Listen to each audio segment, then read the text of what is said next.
Amém. Eclesiastes capítulo 7, verso 7. Verdadeiramente a opressão faz endoidecer até o sábio. Verdadeiramente a opressão faz endoidecer até o sábio. Só essa parte A do versículo. Verdadeiramente a opressão faz endoidecer até o sábio. Nessa manhã eu quero refletir com vocês sobre depressão.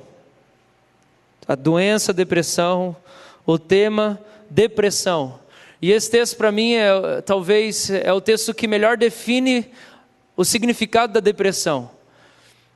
Porque até a pessoa sábia, até a pessoa inteligente, até a pessoa cheia de capacidade mental, de capacidade intelectual, quando ela está debaixo de uma grande opressão, ela fica meio doida. Se espana. Porque até o sábio, e aí você sabe quem que está falando sobre o sábio? Você está falando de Salomão. É Salomão que está falando do sábio, é o sábio. Ele sabe o que significa quando ele classifica alguém como sábio. Quando ele fala que alguém é sábio, o cara é sábio mesmo. Quando ele está chamando alguém de sábio, é porque a pessoa realmente tem capacidade de lidar com as coisas que vêm ao seu encontro. É uma pessoa sábia, uma pessoa astuta, uma pessoa inteligente, uma pessoa que tem domínio sobre as áreas da sua vida, uma pessoa que sabe o que fazer com tudo que chega até ela. Mesmo que você seja assim, mesmo que a pessoa seja desse jeito, cheia de capacidade, de instrução, de sabedoria vinda da parte de Deus, a pressão pode fazer essa pessoa super capaz endoidecer, cansar, exaurir. Todo mundo aqui na República tem uma batalha em casa para seguir Jesus. Todo mundo aqui. Mesmo se você crescesse numa família cristã, você ia ter uma batalha dentro da sua casa para você poder seguir Jesus. Isso é inevitável. Até se você cresce numa família cristã, você tem uma batalha dentro da sua casa para poder seguir Jesus.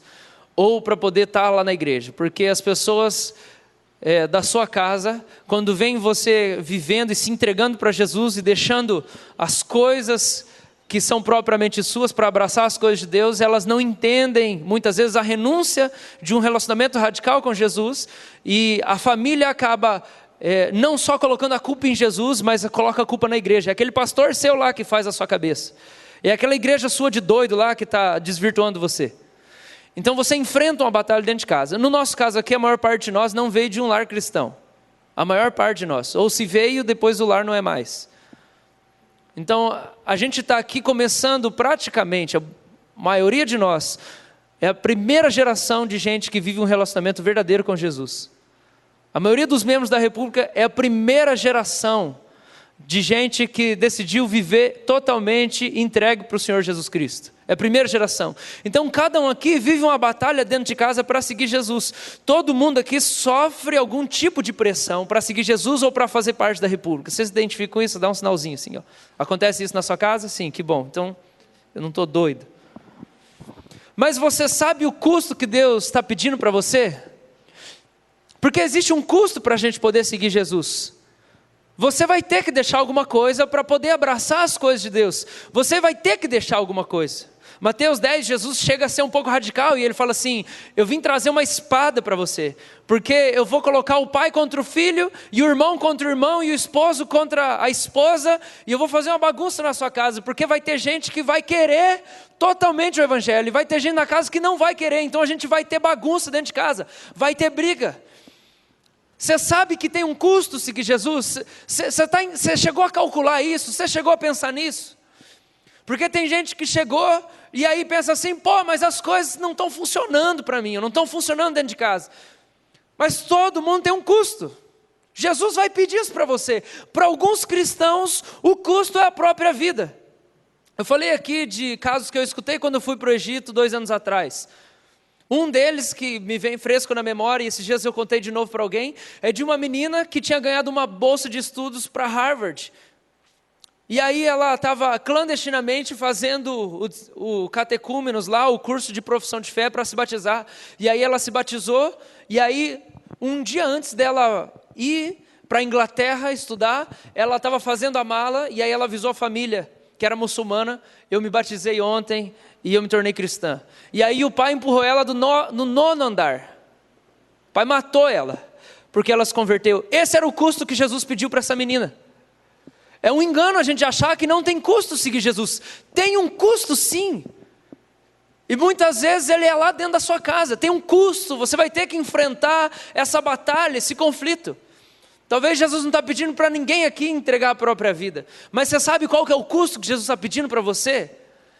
Será que Jesus está falando assim, eu te coloquei numa igreja em que a sua família não vai gostar da igreja, ou não vai gostar do pastor, ou não vai gostar de mim, ou não vai gostar de onde é, ou não vai gostar da hora que você chega em casa? Você sabe qual que é o custo? Isso vai te oprimir, isso vai te pesar. Existe um custo para seguir Jesus. Você vai ter que enfrentar um tipo de pressão, de opressão. O pai do Léo, esses tempos atrás, sofreu um acidente, faz um tempo já, eu acho que foi ano passado. Ele sofreu um acidente e ficou uma marca no braço dele um tempo, e ele até me mostrou, né? E o acidente do pai do Léo foi no trabalho, porque o pai do Léo é cozinheiro. Então, ele faz evento, e um dia, na pressa, o Marcos estava lá, com as coisas um pouco atrasadas, cozinhando e tal, e aí na pressa ele pegou e abriu a panela de pressão, sem tirar a pressão da panela. E aí o que aconteceu? Explodiu no braço dele. A panela de pressão explodiu no braço dele. Por quê? Porque a panela de pressão ela tem um pininho. Você sabia disso? Quem sabe o que é uma panela de pressão? Ok.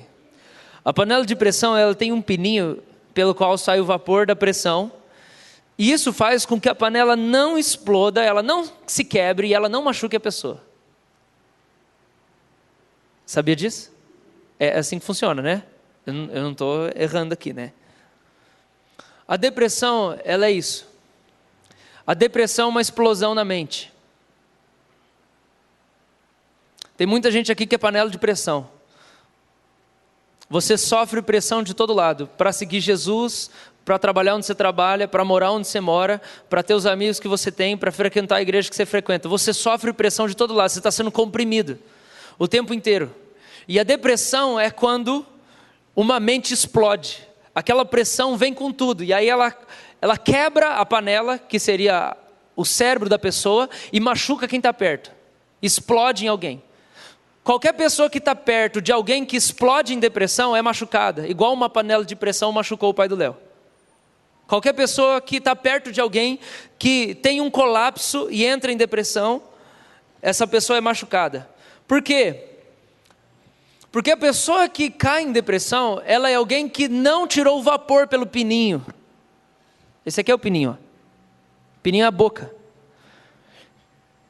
A depressão é o colapso mental de uma pessoa que não tirou a pressão que ela sofre de todo lado. Ela não conseguiu falar.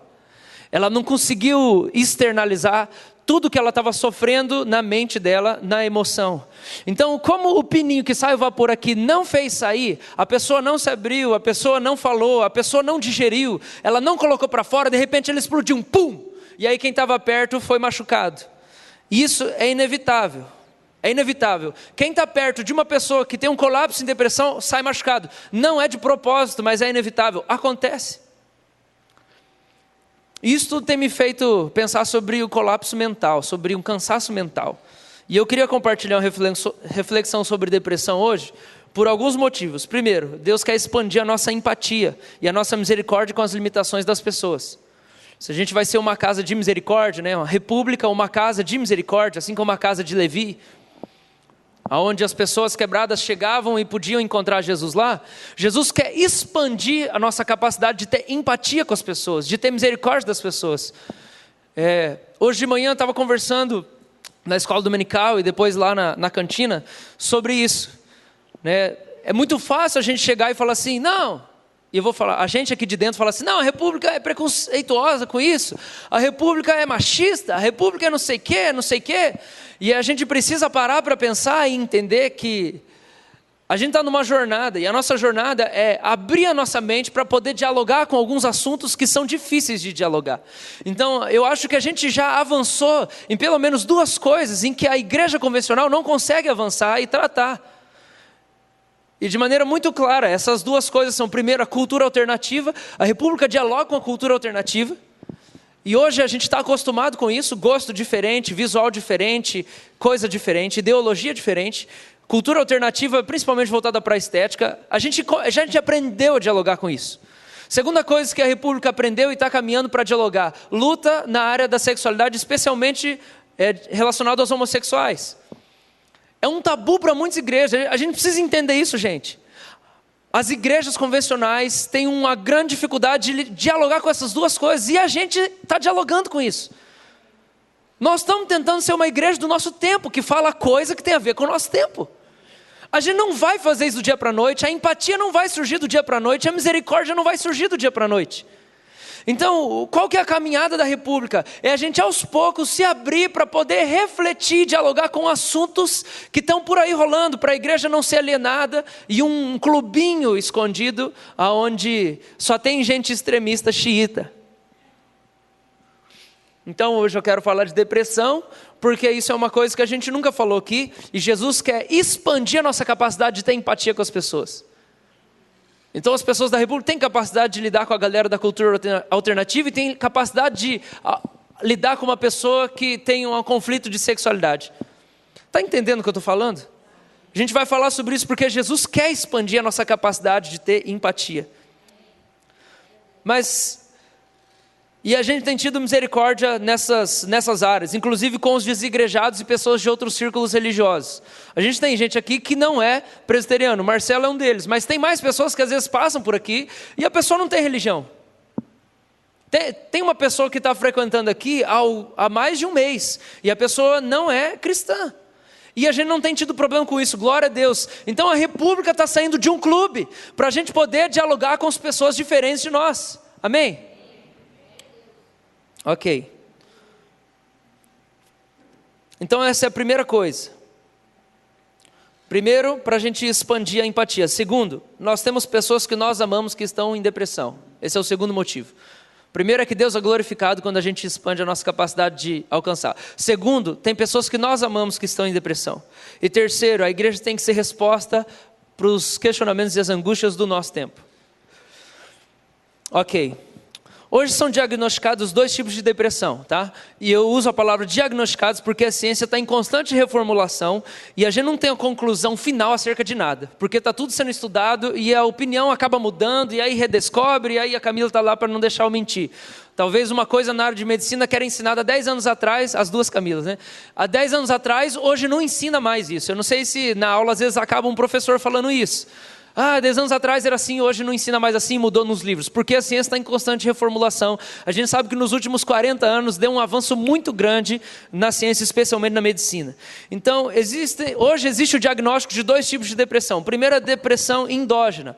Então, eu li alguns artigos sobre isso essa semana, conversei com 2 psicólogos, e aí eu tentei construir isso, orei, Deus se inclinou meu coração para isso, perguntei, Deus, o que o Senhor tem a dizer sobre isso? Então, eu quero trazer uma reflexão para poder a gente se abrir para começar a pensar sobre isso. Então, a primeira tipo de depressão que é diagnosticada é endógena. A depressão endógena, ela se manifesta em pessoas que têm, teoricamente, uma predisposição biológica. Essa é a primeira teoria. Então, a pessoa tem uma predisposição biológica, ela tem uma dificuldade, uma falha, um distúrbio na produção de serotonina, que é neurotransmissor, para poder fazer o seu cérebro funcionar bem, você conseguir processar todas as informações que chegam até você. Então você tem dificuldade, é uma pessoa que tem uma predisposição biológica, essa é a depressão endógena. A serotonina, que essa pessoa que tem depressão tem dificuldade, em tese, de produzir, ela tem uma função muito importante. A serotonina regula o sono, o humor, o apetite e ajuda a combater a enxaqueca. Então a depressão endógena é uma pessoa que não consegue produzir essa substância, por isso ela não consegue ter fome, ela não consegue ter sono, ela não consegue ter um humor bom e ela tem enxaqueca constante. Então é uma questão biológica. Qualquer um vai ficar doido desse jeito. E eu estou falando doido no sentido figurado, estou falando que você vai ficar louco mesmo. Estou falando que isso vai deixar você doido, de verdade, que você não vai ter paz de jeito nenhum. Então você não tem vontade de comer. Imagina você vive eternamente com gripe. Você não tem vontade de comer. Você vive eternamente com dor de cabeça. Você vive eternamente de mau humor. A TPM infinita, tá, mulheres?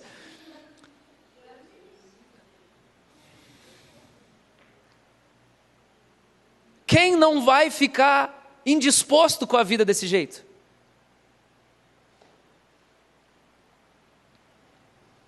Talvez o Espírito Santo já esteja começando a gerar um pouco de empatia aí em você.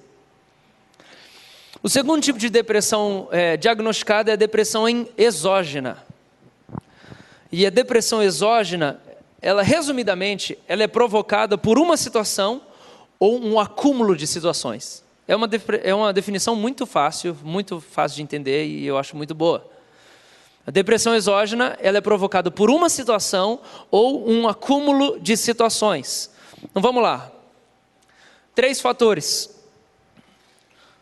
Quando eu falo uma situação, geralmente se está falando de uma situação traumática na infância, é isso que o que eu vi, do que eu pesquisei, foi constatado pelos 4 profissionais que eu constatei. É que essa situação que gera depressão exógena, geralmente é uma situação na infância, algum trauma, algum abuso, alguma coisa que quebrou o sistema da pessoa de funcionar saudavelmente, mentalmente, de maneira saudável. Ou então, um conjunto de situações seria o estresse. Então, um conjunto de situações estressantes e opressoras no seu dia a dia, elas fazem você viver estressado de um jeito que isso te leva à depressão. Por quê?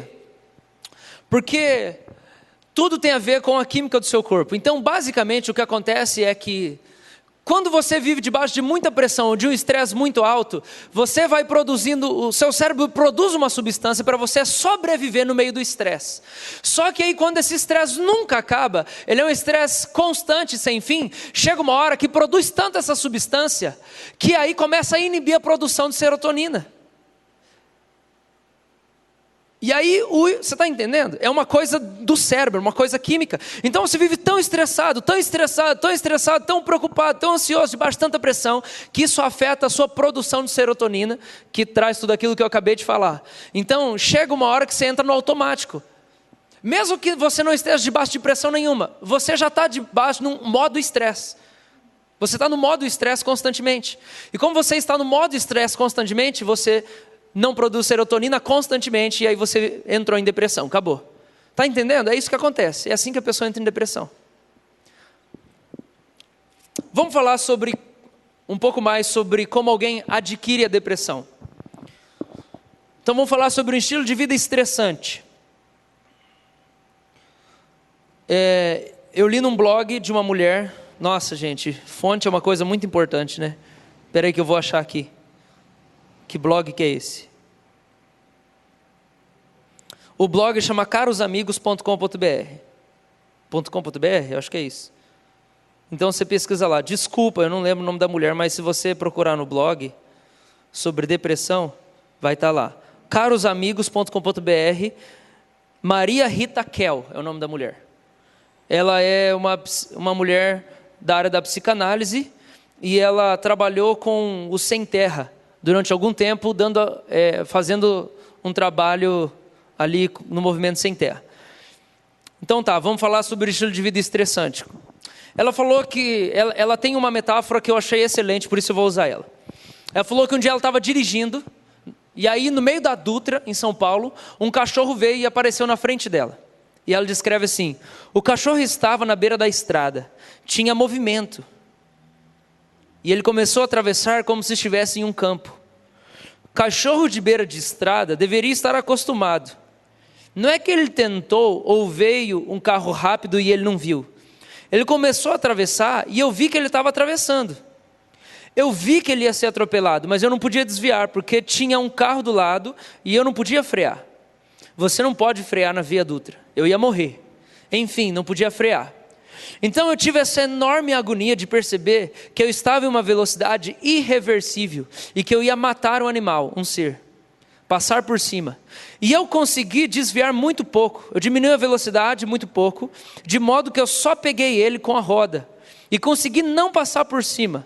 Eu dei um tempinho para ele.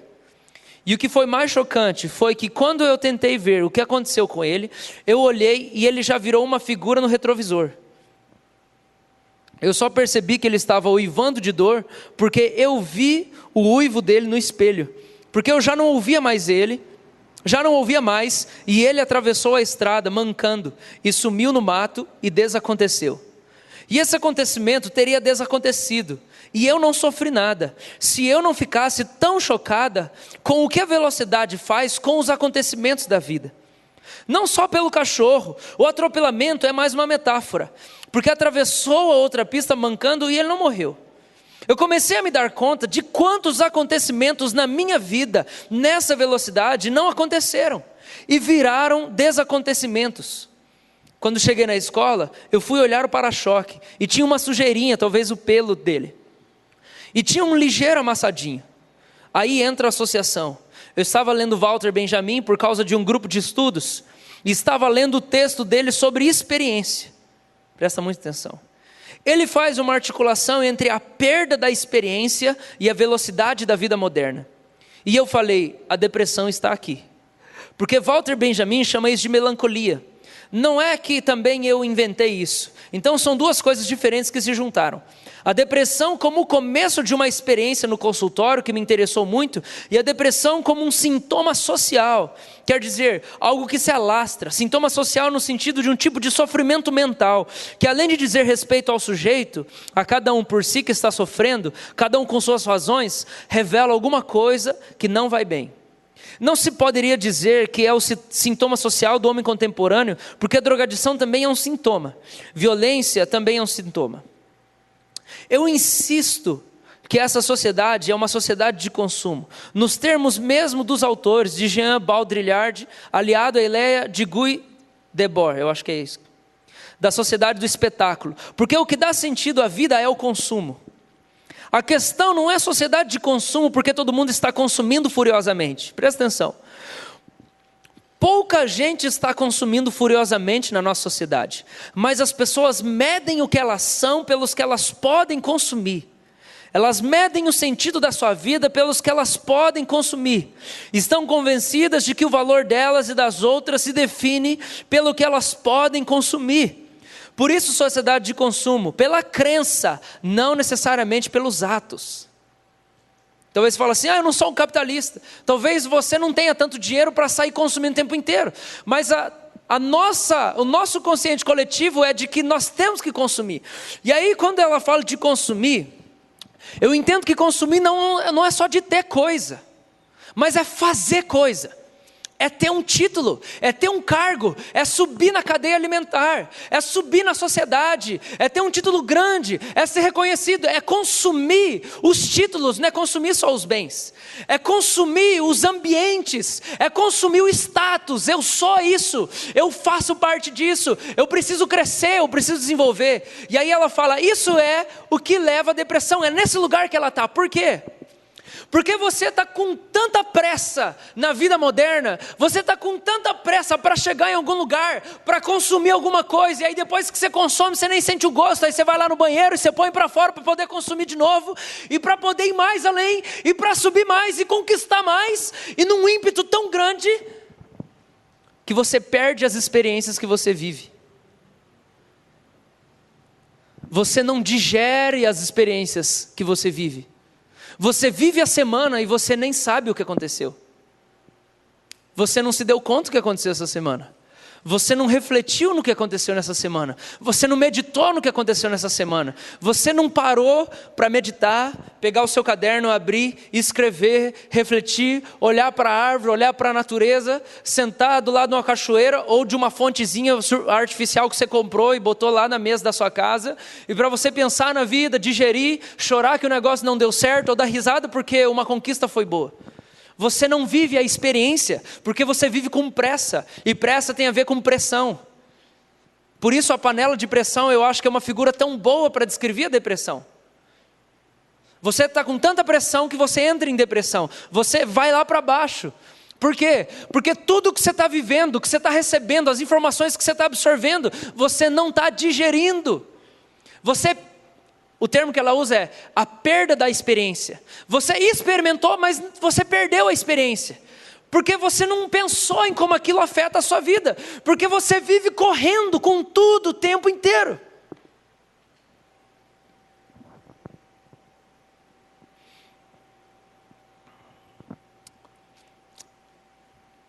Então, voltando ao porquê a depressão é sintoma social.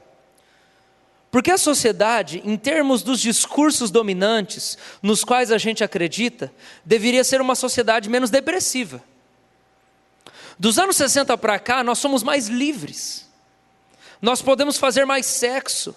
Nós podemos desfrutar do corpo e da saúde de uma maneira privilegiada. Tem mais opções de lazer e de festas. Encontrar sua tribo para não ficar necessariamente submetido a um padrão só de comportamento. E tem um avanço enorme no desenvolvimento de antidepressivos. Então essa sociedade não deveria ser mais deprimida. A não ser os casos patológicos em que um dia um pai estuprou uma irmã na frente do filho, ou essas coisas mais traumáticas. Não deveria ter mais depressivos. E os dados da Organização Mundial da Saúde são de que... aí eu pulei essa parte, foi mal. Gap. Abre parênteses, reticências, fecha parênteses. Tem um avanço enorme no desenvolvimento de depressivos. Então essa sociedade não deveria ser mais deprimida. Achei aqui, desculpa. Os dados da Organização Mundial da Saúde são de que a depressão cresce a nível epidêmico nos países industrializados. E que em comorbidade, não de morte diretamente, mas de comorbidade do mundo ocidental. O que é comorbidade, Camila?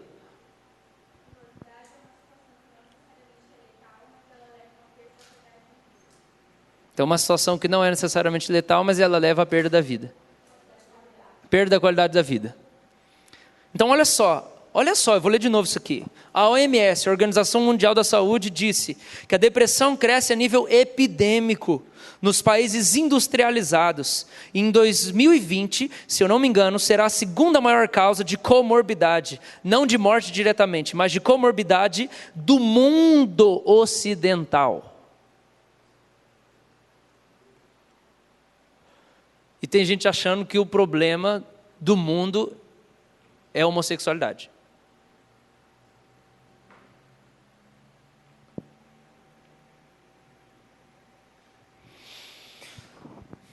Aí faz uma pergunta para ela, e a pergunta que fazem para ela é assim: então o aumento do mercado de antidepressivos não resulta numa diminuição de casos de depressão?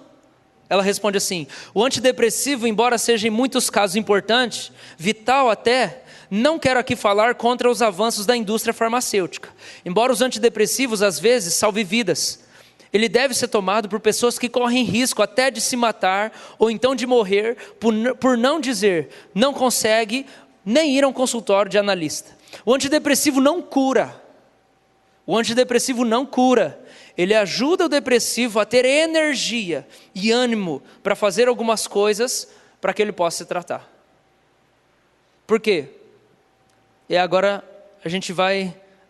eu vou citar mais um pouco ela aqui. Aí depois eu vou falar da tese. Você diz então que a depressão faz parte da sociedade contemporânea. Mas é muito comum a gente escutar: o quê? A menina está com depressão? Parece que não trabalha, que não estuda. Só quem é desocupado que tem tempo para ter depressão. Ao mesmo tempo, tem gente que qualquer coisa fala: puxa, estou deprimida. A gente tem uma polarização, né? Tem gente que está em depressão e o que se diz respeito a isso é frescura. E tem gente que não tem nada e fala assim: estou deprimido, estou com depressão. E não está. Ela fala: exatamente, tem os dois lados. Tem o lado talvez mais conservador, principalmente com os jovens, que diz: isso é frescura, vai trabalhar. Que muitas vezes a República fez isso aqui. E a gente precisa se arrepender. Mas eu acho que o lado que a Luana falou hoje é predominante. Porque qual a estratégia dos laboratórios, Eliezer? Às vezes eu brinco e falo assim: quem vai salvar o capitalismo da crise é a indústria farmacêutica.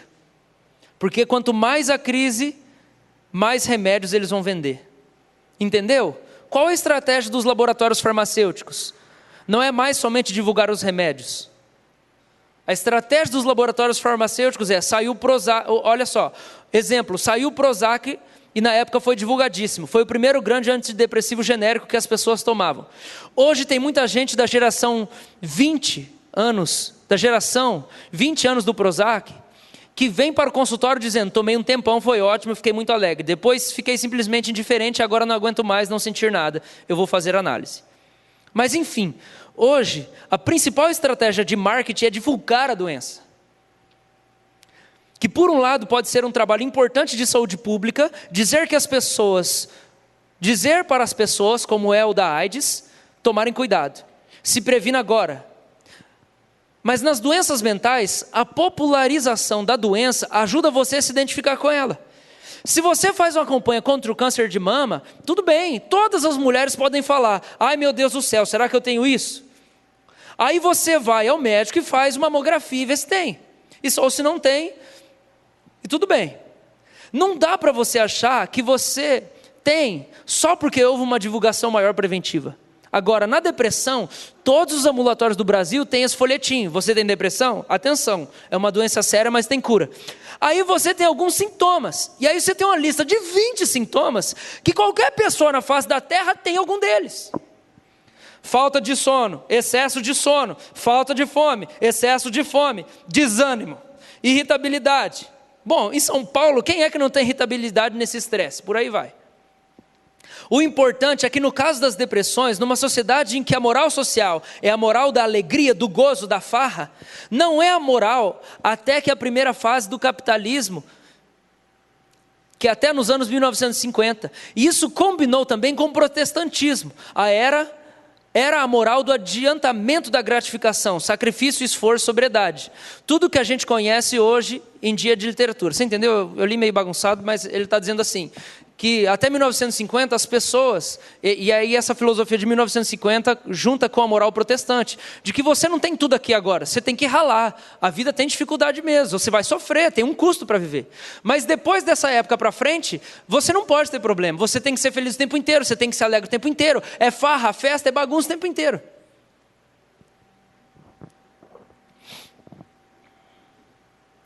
A moral que mudou muito rapidamente depois dos anos 60 não é culpa dos movimentos dos anos 60, mas pela tremenda plasticidade do capitalismo. É a teoria dela. Do boi eu aproveito até o berro, do homem eu aproveito até o berro, derramo o que não queremos, o que queremos é sexo livre, independência. E o sistema fala, oba, vamos devolver isso na forma de mercadoria. E hoje nós nos beneficiamos, mas também a sociedade de consumo bombou depois dos anos 60. Então, numa sociedade como essa, em que você moralmente se sente obrigado a estar sempre muito bem, qualquer tristeza você identifica como depressão. Então tem aí muitas dessas famílias que dizem que isso é frescura, que não é depressão, mas eu acho que é minoria. A maioria está desse jeito. O filho está mal educado, toma remédio. Porque a hiperatividade, toma remédio. O filho está numa crise de adolescente, deprimido, toma remédio. É a mesma lógica, digamos assim, imaginária, que rege o capitalismo financeiro. Jogue certo que você vai estar rico a vida inteira, acabar nos seus problemas, acumule um monte, faça a jogada, não é para ter turbulência, que as turbulências são deficiências, é perda de tempo, porque tempo é dinheiro, afinal de contas, então remédio. E qual a relação disso com a depressão? Você vai criando um sujeito esvaziado. Porque toda vez que ele entra em choque com alguma coisa, ele rejeita e ele não elabora o luto, e ele não vive o sofrimento, e ele não medita que ele perdeu o pai, e ele não medita que ele foi abusado, e ele não medita que ele perdeu o emprego, e ele não medita que Jesus está pedindo para ele continuar solteiro. Então isso tem a ver com o vento de doutrina do nosso tempo, com a filosofia que rege o nosso tempo. Isso tem a ver com o senso comum da nossa sociedade hoje. Você não pode sofrer, logo, se você sofre, faz de conta que não aconteceu nada e continua tocando a vida. E isso é a panela de pressão. Essa é a ideia que ela está falando do cachorro. Por que a ideia do cachorro? Porque a nossa vida é como se fosse você na Dutra. Você está na Dutra a 100 por hora, aparece um cachorro, você pensa, meu Deus, eu não posso atropelar esse cachorro. Esse cachorro é uma situação atípica na sua vida, que traz um certo desconforto para você, um choque, um trauma, um problema. E aí você pensa, eu não posso atropelar esse cachorro, meu Deus, esse cachorro está aqui na minha frente, eu não posso perder emprego, eu não posso passar por isso, eu não posso ter esse embate, só que você não tem como frear. Então você vai, porque a sua vida é uma correria mesmo, você atropela o cachorro, aí você olha pelo retrovisor que ele está uivando. O problema é, o cachorro é o seu coração.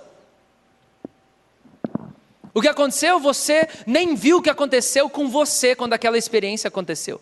Você não viveu aquela experiência. E aí aquele cachorro saiu uivando para o meio do mato. Sabe quem que é esse? É você. Esse é o seu coração. Você apanhou, você sofreu um trauma, você entrou em conflito, você entrou em choque com alguma coisa, isso arregaçou o seu coração, só que você nem viu o seu coração chorar. Você continuou a vida. Está entendendo? Você não viveu os momentos que você tinha que viver. Então nisso entra a depressão ser causada por um conjunto de situações, porque chega uma hora que o cidadão, ele passa por um monte de dificuldade da vida, só que ele ignora os próprios sentimentos, ele não dá voz a si mesmo, ele não para ouvir o que ele sente. Por que quem tem depressão vai para o analista, vai fazer terapia? O que você vai fazer na terapia? Você vai reviver todas aquelas experiências que você não resolveu. Eu sou contra terapia? Não, não sou contra terapia. Eu sou contra remédio? Não, não sou contra remédio. O que eu estou falando é, se a igreja for aquilo que a Bíblia fala que ela tem que ser, se a gente pautar a vida no que a Bíblia fala que a gente tem que ser, a gente não vai ter depressão. Eu não estou falando que depressão é coisa de pecador, eu estou falando que a depressão é resultado de uma sociedade doente que a gente está vivendo, onde a gente não sente o próprio coração. E aí aquilo acumula, você explode. Por quê? Porque a gente deixou de lado o princípio da família, a gente deixou de lado o princípio do cuidado próprio, a gente deixou de lado o princípio do descanso.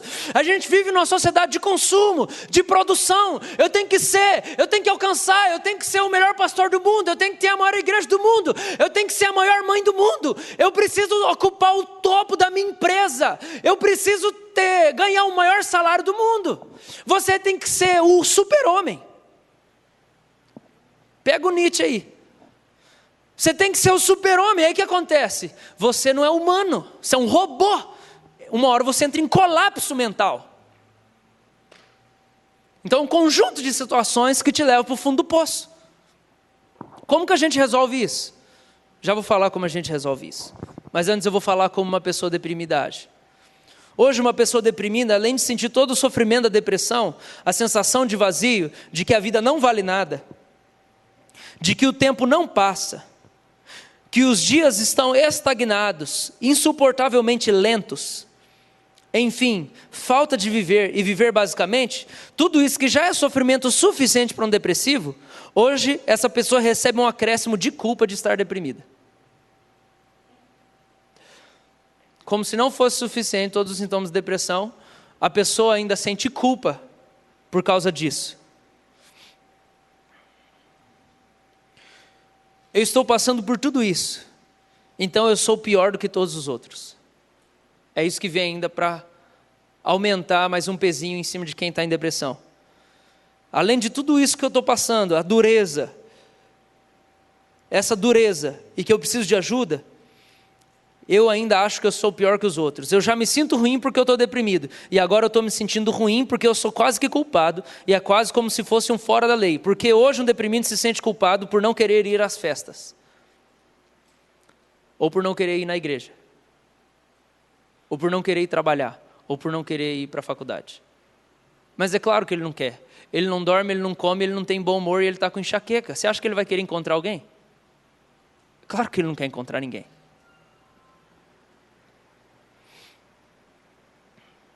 Vamos lá então. Qual a mensagem que eu tenho para nós aqui? Primeiro eu vou colocar o meu entendimento. 2 comportamentos típicos do depressivo é o isolamento e o desejo suicida. O cara que está em depressão, a menina que está em depressão, não quer falar com ninguém, quer se isolar de todo mundo. E aí depois isso pode levar ao desejo suicida. Vamos lá, o Dr. Drauzio Varela, gente, ele vai para uma linha que eu não achava que ele ia para essa linha. E outra pessoa com quem eu falei também não achava que ia para essa linha. Mas o Dr. Drauzio Varela, ele fala o seguinte, que há 40 anos a explicação mais aceita da depressão tem sido de que no cérebro dos deprimidos haveria diminuição de produção de certos neurotransmissores. entre os quais a serotonina provavelmente exerceria papel preponderante. Nos últimos 10 anos, no entanto, a hipótese dos níveis inadequados de serotonina passou a ser cada vez mais contestada. O principal argumento contrário a ela foi o de que, embora concentrações diminuídas desse neurotransmissor tenham sido detectados no sistema nervoso central de vítimas de tentativas violentas de suicídio, nunca foi possível demonstrar deficiência de serotonina no cérebro de pacientes deprimidos. Dr. Drauzio Varela, em 2011. 2011 ele falou isso. Dr. Drauzio Varela, o cara que aparece no Fantástico lá.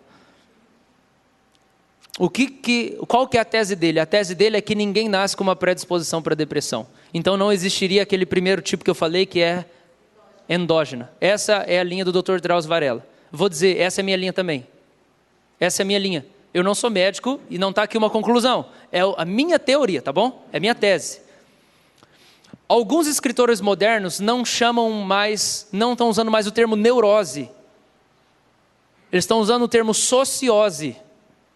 O que é neurose? Neurose é um transtorno na sua mente, um transtorno mental de uma ansiedade profunda, é um conflito mental. Você tem uma neurose. Sabe quando a gente fala assim, é neurótico? É mais ou menos isso aí, mas a gente fala de brincadeira. É quando uma pessoa vive consumida pela preocupação, ou ansiedade, ou desespero acerca de alguma coisa. Hoje, alguns autores modernos não usam mais neurose, eles estão usando sociose. Por que sociose? Para dizer que, na verdade, a neurose ela foi colocada pela sociedade onde o cidadão está inserido.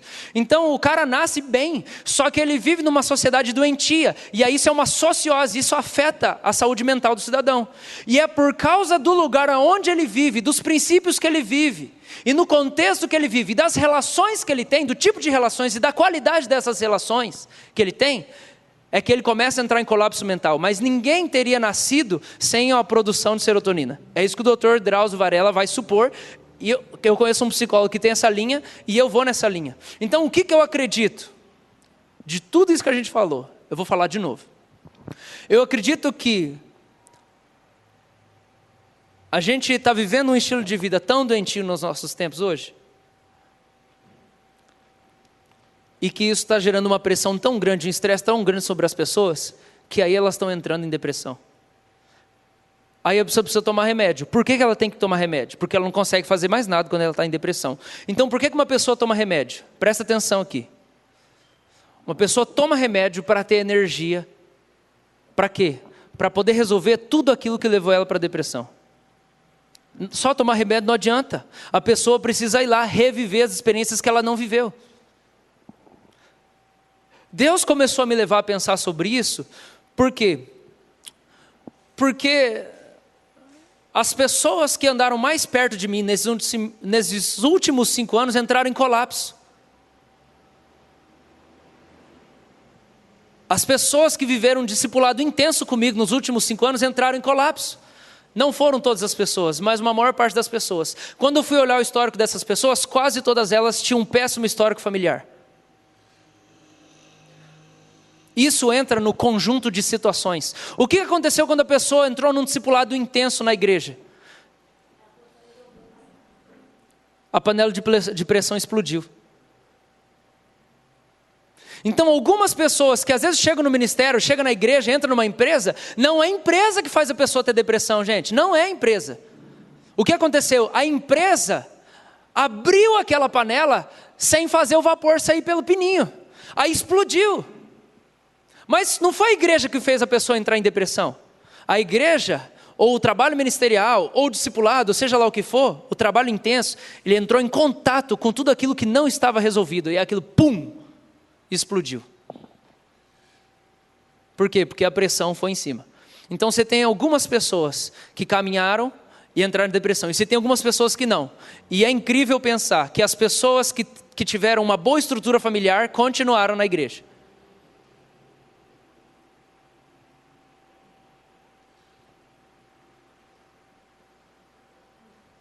Estão entendendo? Já chorei muito sobre isso. Já falei muito para Deus, Deus, como é que eu faço? Hoje eu entendo. Na época, eu estava vivendo debaixo de pressão gigantesca. Pô, vamos plantar uma igreja, vamos fazer um negócio acontecer. Eu estava vivendo debaixo de uma pressão junto com aquelas pessoas. E eu falei, eu vou ensinar vocês tudo que eu sei sobre Jesus. Eu vou lançar vocês. Eu vou ensinar a orar, eu vou ensinar a evangelizar, eu vou ensinar a pregar, eu vou ensinar a Bíblia. Eu vou ensinar tudo. Vamos lá. A questão é, eu tive uma família boa.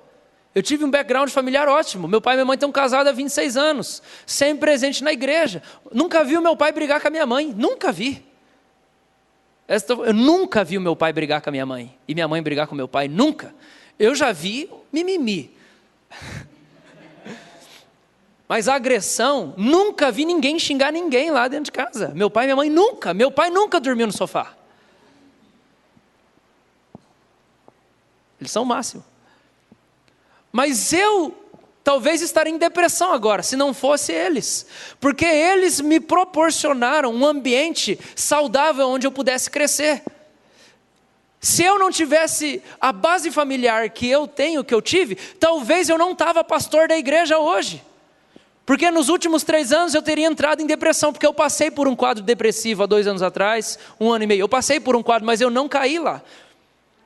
E eu acredito por 2 motivos. O primeiro motivo é por uma estrutura espiritual, de uma vida com Deus intensa que eu tive desde sempre. E o segundo é minha estrutura familiar. Uma estrutura emocional e mental. Agora, quem não tinha isso, a casa caiu, não aguentou. Está entendendo? É tudo emocional. É tudo mental. A gente volta no mesmo lugar. Eu quero falar sobre isso para a gente esclarecer, em primeiro lugar, para a gente ter empatia com quem tem depressão. E entender que a pessoa realmente sofre, não é brincadeira. O cara, a menina não tem fome, não tem sono, tem dor de cabeça constante, não tem bom humor. As pessoas sofrem, não quer vir na igreja, não quer trabalhar, não quer fazer nada. Sofrem de verdade. Então, qual que eu creio? Clinicamente, qual é a solução para a depressão? Eu creio que você toma remédio, se o médico dizer para você tomar. E aí você entende que você vai ter que voltar a resolver tudo que você nem sabe que está bagunçado na sua história. Para você poder ficar em paz com você mesmo e parar de viver debaixo de tanto conflito, de tanta pressão. É isso que eu acredito. É isso que eu acredito. Está entendido? Deu para a gente dar uma refletida boa? Clarear coisas aqui acerca da depressão? Sim? Alguém tem alguma pergunta? Pode fazer. Eu tenho. Mas e essas pessoas que não é uma coisa que se escolhe, né? Sim. Ninguém... Você vem, é uma coisa que você não escolhe, né? Sim. Há saída para isso? Qual é a saída para isso? Então é isso que eu queria. Por que você acha que Deus se revela como Pai? Ele fala que você tem uma família de irmãos. Porque, como diria o Geraldo, essa é a raiz de todos os males. É a ausência paterna, é a raiz de todos os males, diz o Geraldo. Por que ausência paterna? Porque o pai é que mantém a família, deveria pelo menos, dar o sangue e morrer por ela. Hoje nós temos um monte de homem frouxo que não faz isso. Então casa 20 vezes e aí deixa um bando de filho tudo desestruturado por onde passa. Talvez o cara é isso porque ele recebeu isso também. O único jeito é a gente voltar para o Evangelho, uma revelação de Deus como nosso Pai, uma revelação da igreja como os nossos irmãos. A gente cria uma sociedade de transparência, de empatia, onde as pessoas podem ser sinceras, ser quem elas são, falar tudo que elas têm, deixar tudo vir para fora e elas vão ser ouvidas sem ser condenadas. Aí a gente começa a dar uma estrutura espiritual, uma estrutura emocional, uma estrutura mental. É por isso que não tem, gente, o Evangelho não tem condenação para aqueles que estão em Cristo Jesus, porque senão a gente não vai curar ninguém. O cara chega aqui cheio de defeito, aí você chega e você julga ele. Não é ele que quis ser daquele jeito.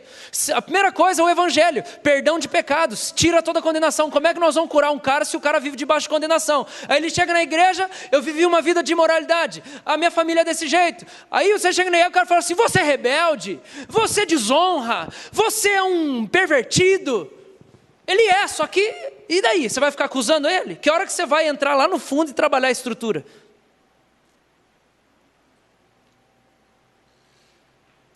O que eu estou falando aqui é uma coisa que eu não vejo muita gente falando por aí, nas igrejas.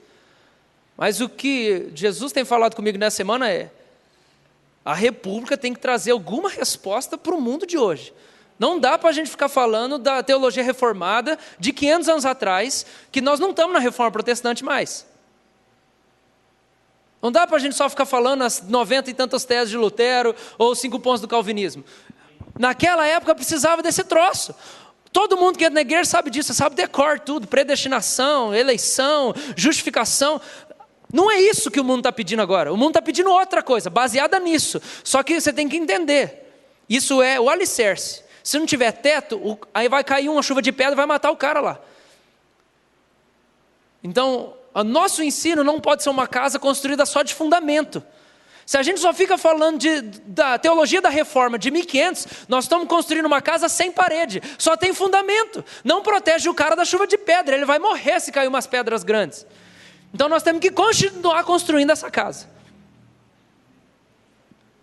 Aí os caras olham e falam assim, não, aquela igreja lá é liberal, os caras não são ortodoxos. Não é, filho, nós já falamos sobre isso aqui, todo mundo já sabe a teologia reformada. Já foi, entendeu? Já foi. Agora nós vamos falar de outra coisa. O mundo não quer saber se Deus escolheu um para o céu e outro para o inferno. Já passou isso aí. Vai fazer catecume de novo, nós vamos falar disso.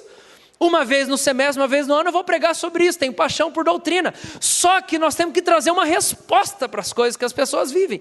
O cara está com depressão, você fala assim, você não foi batizado no Espírito Santo?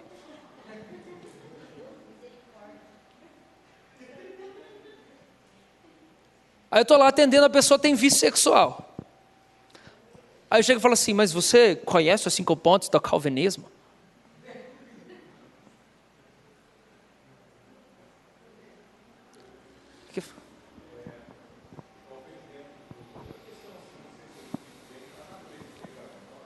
Uhum.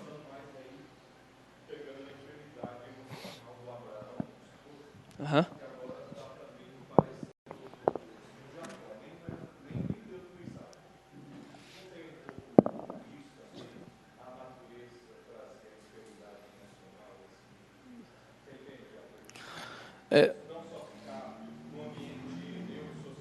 Certo.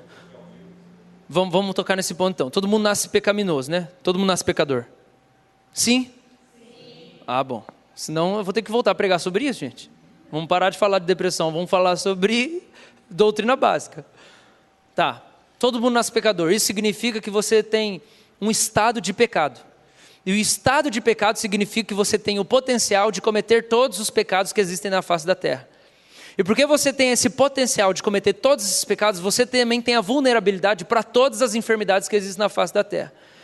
Então o seu estado é de total fragilidade. É claro que porque você está nesse estado de fragilidade, você desenvolve um estilo de vida pecaminoso, você está vulnerável para ser acometido por enfermidade. Especialmente de ordem emocional e mental. Porque você tem um estilo de vida destrutivo. Uma pessoa que vive a imoralidade sexual, ela tem uma péssima baixa autoestima. Esse pecado gerou essa predisposição. Por quê? Porque a pessoa se entrega para todo mundo. Então ela não se sente valiosa por ninguém. Porque na verdade ela mesma está estragando ela. Agora por que ela chegou nisso? Talvez foi um abuso, talvez foi uma mentira, talvez foi um contexto onde ela foi criada. O negócio é que uma coisa puxa a outra, né? Saúde mental e emocional com o pecado. Então a gente não vem só falar assim, esse é o remédio para o problema emocional, esse é o remédio para o... Porque se você não falar para a pessoa parar de pecar, não vai adiantar nada. Porque o pecado, Pedro fala assim, que o pecado faz guerra contra a alma, com letra minúscula. As paixões da carne faz guerra contra a alma. Então quando você peca, você machuca a sua própria alma.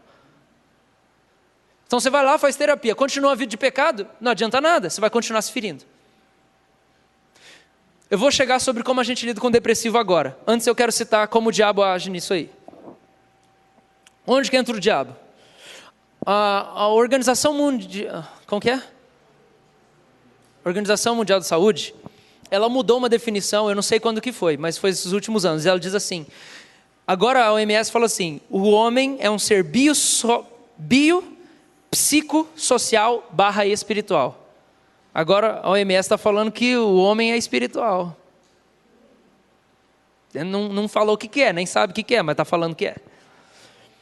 Então onde é que o diabo entra na depressão? O diabo ele vai encontrar brecha em todo problema que você tiver com a guarda baixa. Porque ele é um sacana. Então você está desprotegido, é lá que ele vai socar. Você está com a ferida, é lá que ele vai socar. Ele não quer abrir uma ferida. Ele quer pegar a que você já tem. Então o diabo vai encontrar brecha na saúde física, o diabo vai encontrar brecha na sua mente, que são as mentiras, que tem a ver muito com a depressão. O diabo vai encontrar brecha através de pessoas ruins com as quais você convive, ele vai usar gente.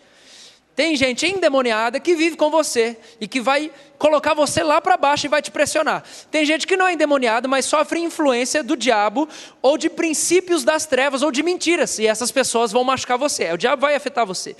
E você vai ter convívio com gente crente que não tem comunhão nenhuma com Deus e que é totalmente suscetível ao que o diabo tem para dizer. E aí essa pessoa, nesse convívio, vai vir e trazer pressão sobre você. Então o diabo vai te atacar na sua saúde, doença, ele vai trazer doença mesmo, vai trazer disfunção, tem problema de saúde. Você olha no evangelho, tem gente que Jesus chega e expulsa o demônio e a pessoa fica sarada, tá? Então o diabo vai atacar a sua saúde, o diabo vai atacar a sua mente com mentiras, ele vai falar na sua cabeça, pensamentos que você vai acabar abrigando e aquilo vai machucar você e ferir e te fazer doente. E o diabo vai mandar gente ao seu redor, é por isso que você precisa cuidar muito dos seus relacionamentos. Em último lugar, a opressão maligna, totalmente espiritual. É assim que a opressão age. É assim que depressão age. Está entendido? Ele vai pegar as brechas. Ok, 1 Reis 19, vamos ler um caso, a gente vai encerrar. 1 Reis 19.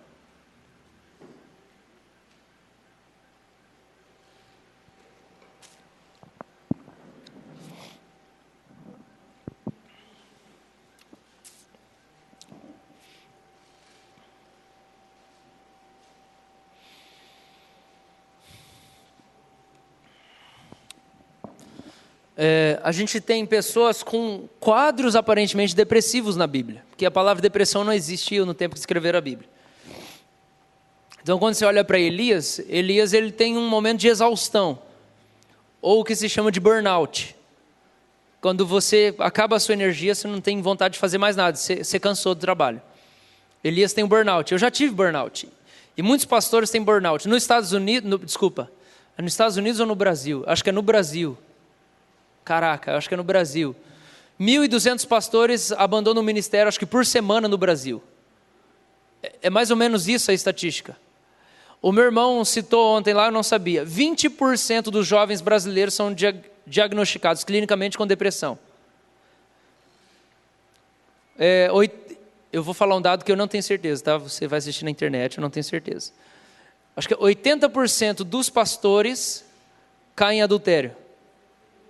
Uma pesquisa nos Estados Unidos. Isso tudo tem a ver com exaustão. O cara chega num ponto que ele não aguenta mais. 1.500 pastores caem no abandono do ministério no mundo. 70% dos pastores estão com qualquer coisa assim, vão ficar em depressão. 70% dos pastores no mundo estão quase em depressão. Estão a ponto de cair.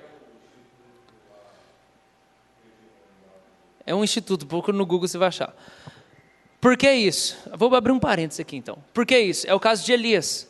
Os caras andam sozinhos. O pastor não tem amigo. A igreja acha que o cara vai salvar a família dele. Então minha família não converte, pastor, a culpa é sua. Pastor, meu casamento é um problema, a culpa é sua. Meu filho não vem na igreja, pastor, a culpa é sua. Pastor, não tem dinheiro lá em casa, a culpa é sua. Pastor, ninguém conversa comigo, eu entro no culto, sai, pastor, a culpa é sua. O cara entra em depressão. Ele larga o ministério. Porque acha que o cara é Jesus. Ele não é Jesus. Aí o que o cara faz? O cara tem uma rotina doentia. A Paola está como minha secretária agora. Eu estabeleci uma rotina light nos últimos dias. Qual que é a minha rotina light? Acordo 7h30. Oro e leio a Bíblia até meio-dia. Almoço. Das 2 às 7 da tarde faço 4 aconselhamentos. E das 7h30 até as 10 da noite eu dou aula. Eu tenho 2 horas das 10 à meia-noite para eu poder fazer alguma coisa para mim. Essa é a minha rotina light. E tem gente ainda, não, mas será que não dá para mudar a agenda? O pastor vai ter agenda agora. E, eu quero viver. Porque, Jesus me deu a vida eterna, tá? Só que você é burro. O que adianta? Jesus não mandou você ser um robô. Você tem sentimento, você tem emoção. Salmo é só o cara se livrando da depressão. O cara fica falando tudo que ele sente, ele medita, ele escreve. Todo mundo tinha que ter uma agenda. Todo mundo tinha que ter agenda. Você tem que ter tempo devocional todo dia para você ler a Bíblia, para você meditar, para você pôr para fora suas emoções. Vida de oração, o primeiro lugar onde você vai abrir o pininho da panela de pressão para sair. Depois você vai ter comunhão. Eu tenho encontrado de 2 a 3 amigos meus, pastores de fora daqui, durante a semana, porque eu decidi que eu quero viver saudável. Deus não traz um renovo para você continuar vivendo de um jeito doentio. Você tem que reconhecer a sua limitação.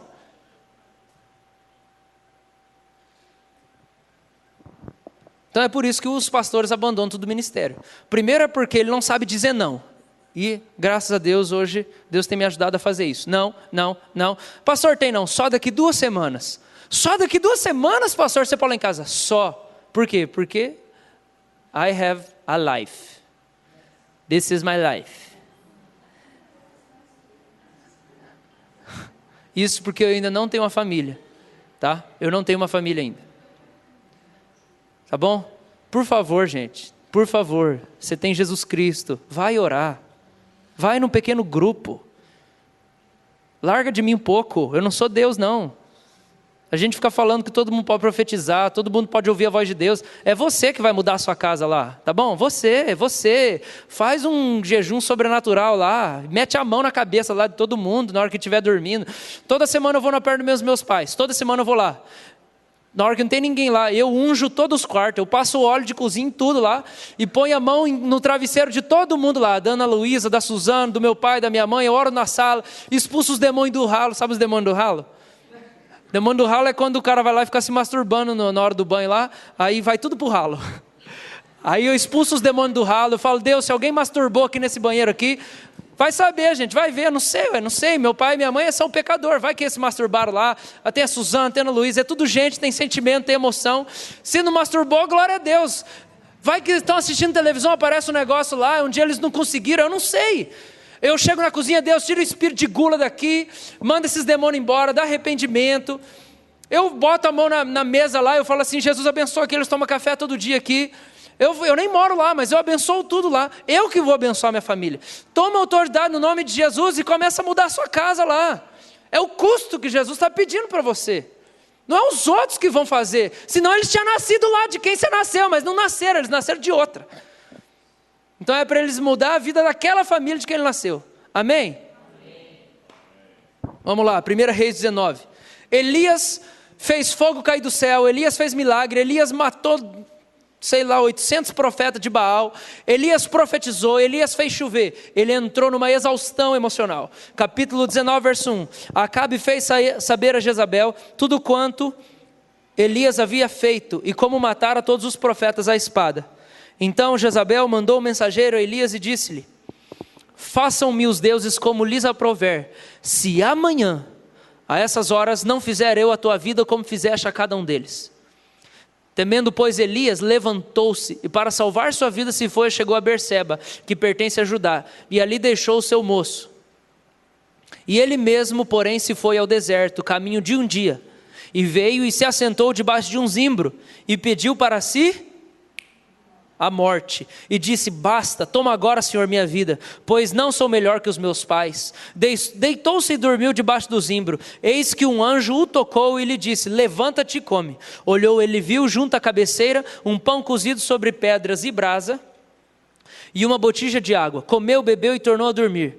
Voltou a segunda vez o anjo do Senhor, e tocou-lhe e lhe disse, levanta-te e come, porque o caminho te será sobremodo longo. Levantou-se, pois, comeu e bebeu, e com a força daquela comida caminhou 40 dias e 40 noites até Horebe, o monte de Deus. Ali entrou numa caverna onde passou a noite, e eis-lhe veio a palavra do Senhor e disse, que fazes aqui, Elias? E ele respondeu, tenho sido zeloso pelo Senhor. Elias que está falando, eu tenho sido zeloso pelo Senhor, Deus dos exércitos, porque os filhos de Israel deixaram a tua aliança, derribaram os teus altares e mataram os teus profetas à espada, e eu fiquei só e procuram tirar minha vida. Disse-lhe Deus, sai.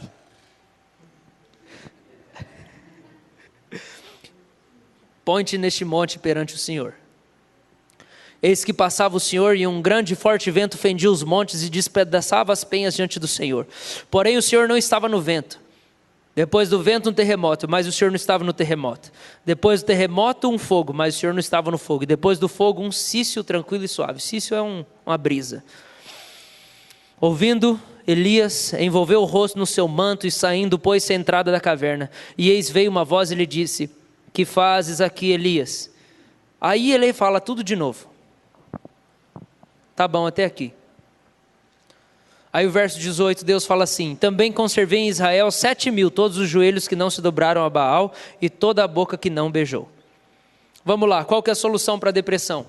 Como que a igreja pode ajudar uma pessoa com depressão? Primeira coisa, se a igreja não for um ambiente de estresse, ela já vai curar. Se ela não for um ambiente de estresse, ela já vai resolver bastante coisa. Segunda coisa, se a gente aprender a ser humilde e respeitar o nosso limite, aí a gente vai aprender a respeitar o limite do outro. Terceira coisa, se a gente estabelecer uma cultura de honra, onde a gente ressalta a virtude que existe nas pessoas.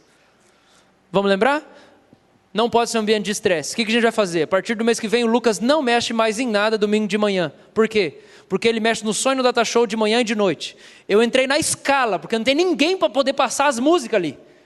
No meio do culto eu vou mexer naquele computador e depois vir pregar. Porque não tem uma pessoa para apertar o botão e passar a música. Isso, não tem. Aí por que sobrecarrega as pessoas? Aí o Leandro está na diaconia e no som. Aí o cara tem que ficar na diaconia, no som, e ele não para assistir culto. Então a igreja não pode ser um ambiente de estresse. Você não quer servir? Beleza, não quer servir. Então tá, nós vamos ficar a cada 15 dias sem som no culto. A gente faz a capela o louvor. Eu nunca tive problema com isso. Mas nós vamos começar a fazer. Outra coisa, ministério infantil. Tem 4 pessoas para o ministério infantil. Primeiro domingo do mês não vai ter aula para criança. Por quê? Porque a professora tem que assistir pregação e receber também. O Fernando ficou 3 semanas sem assistir, o Nicão ficou 3 semanas. O Nicão está saindo do louvor, estou anunciando agora, nós vamos conversar ainda. Nicão, foi mal aí, eu falei na câmera. Por quê? Porque o cara ou está dando aula para as crianças, ou ele está buscando as crianças no lar, ou ele está ministrando louvor, ele não para sentar. Nicão, para. O que mais? Então tem gente que faz tudo e tem gente que não faz nada. Esse é o negócio. Então o que nós vamos começar a fazer? Virou lei na República agora. Estou anunciando agora, decretei. Ai, você é um ditador. Sou. Decretei aqui, eu que mando na parada. Proibido você estar em mais de 2 ministérios, a não ser que você esteja desempregado. Eu te proíbo em nome de Jesus. Você vai estar em pecado. Você está em pecado se você estiver em 2 ministérios. Em mais de 2, se você não estiver desempregado. Você precisa ter tempo para relaxar.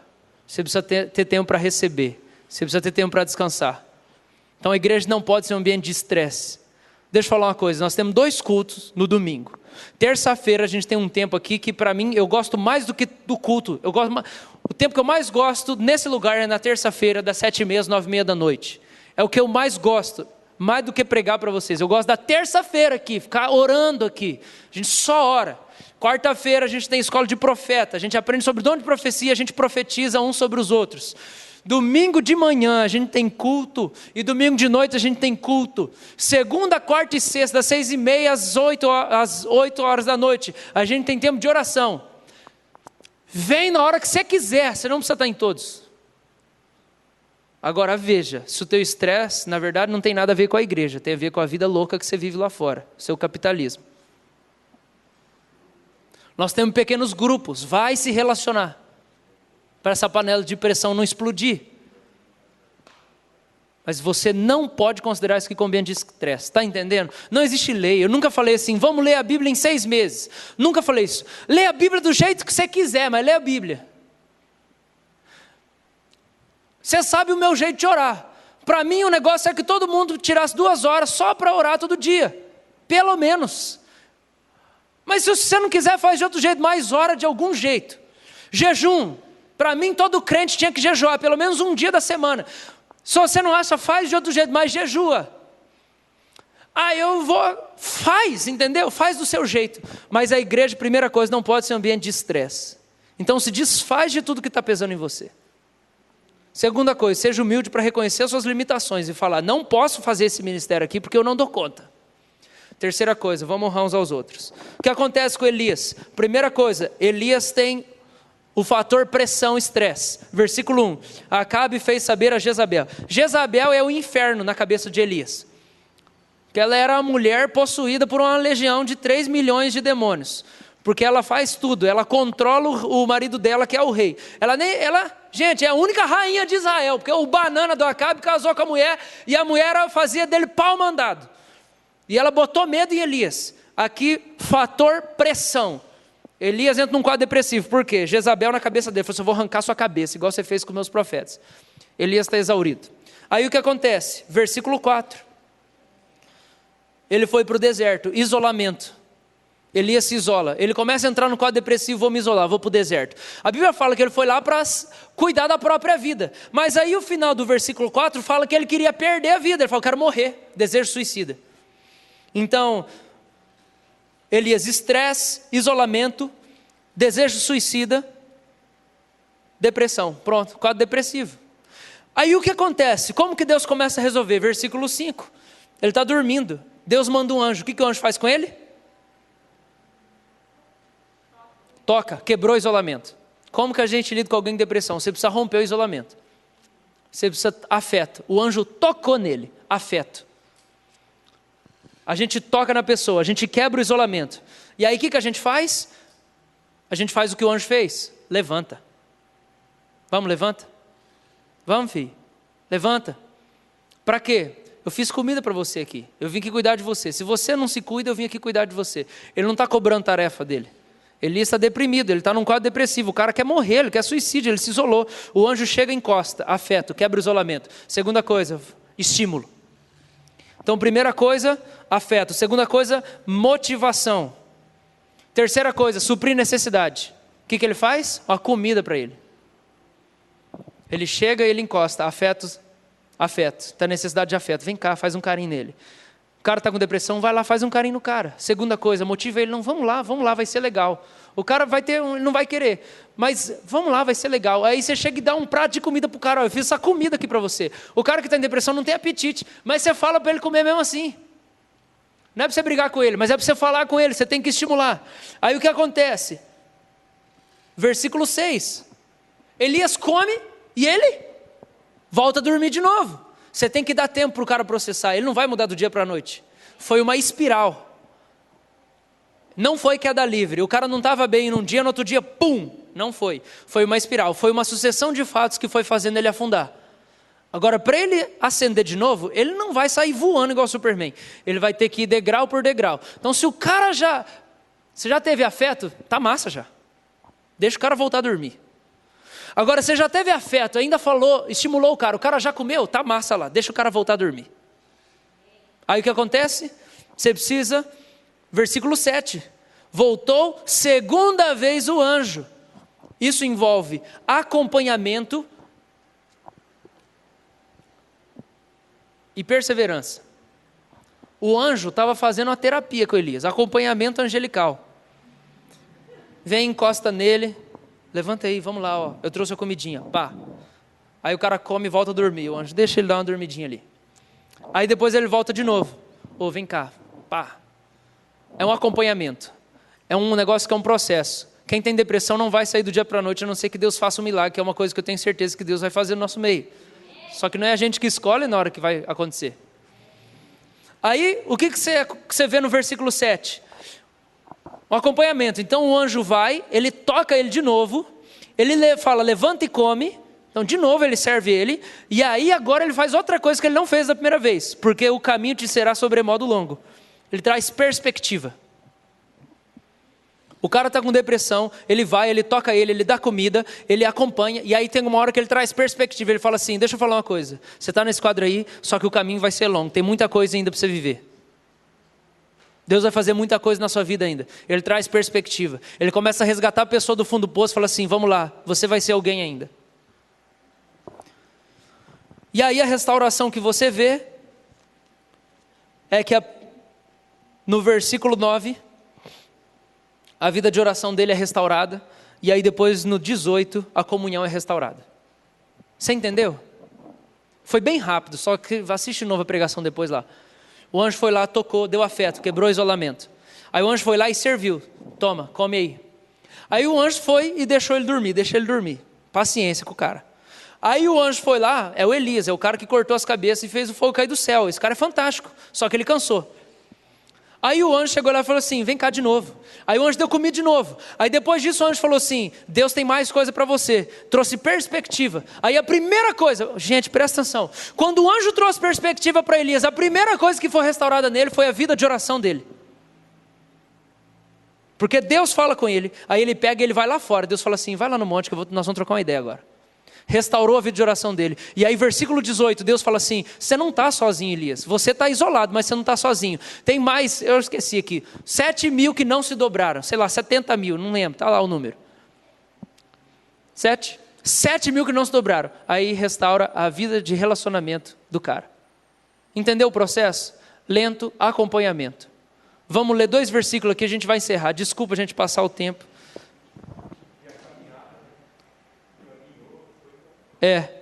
Ele caminhou.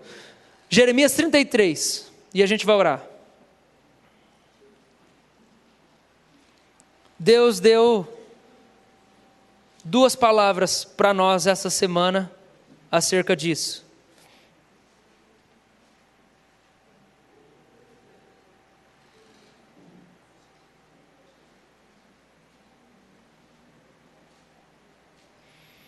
Jeremias 33, versículo 6.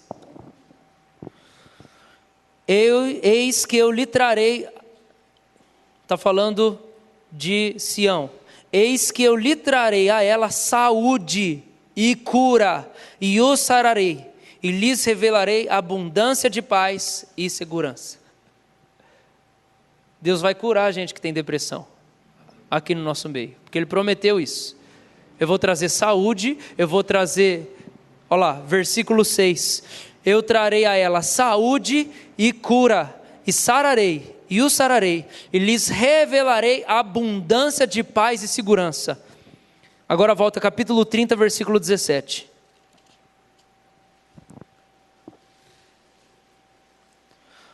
Porque te restaurarei a saúde e curarei as tuas chagas, diz o Senhor. Pois te chamaram a repudiada, dizendo, é Sião, que ninguém pergunta por ela. Quem entra em depressão, provavelmente vai experimentar isso. E nós já erramos por isso, e eu já errei com isso. O que você faz? Você repudia a pessoa. Ninguém quer saber da pessoa. A pessoa vira isolada. E aí o que o texto está dizendo é, eu te restaurarei a saúde, curarei as suas chagas, diz o Senhor. Por quê? Porque o depressivo assim, ninguém pergunta por essa pessoa não faz parte mais da nossa vida. E Deus está falando, eu vou sarar isso. Eu vou colocar essa pessoa, tirar dos bastidores e colocar no palco de novo. Amém? Vamos orar?